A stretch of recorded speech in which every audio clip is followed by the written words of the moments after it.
Da, mă, deci fii atent.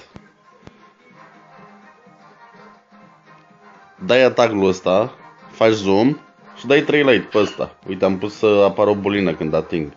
Dar dai fix la bază, uite cum pun eu aici punctul. Că 4 light pe undă ăsta de 6, cred că e cam fix pe fix.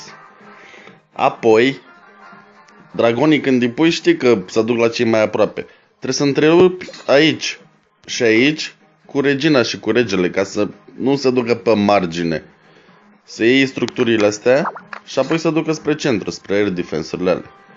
Adică, o să pui regele pe aici.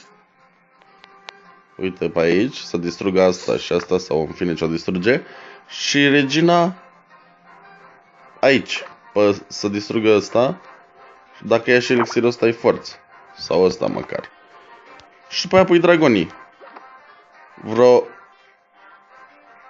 2 aici, sau 3, nu știu, că e air defense-ul ăsta. Oricum pui 1, 2, 3, 4, 5, 6,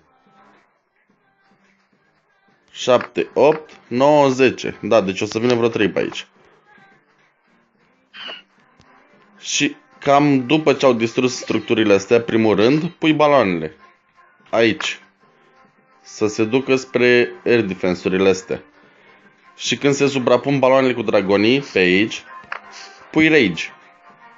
Și sperăm că o să distrugă air defense-urile alea, baloanele și cu dragoni.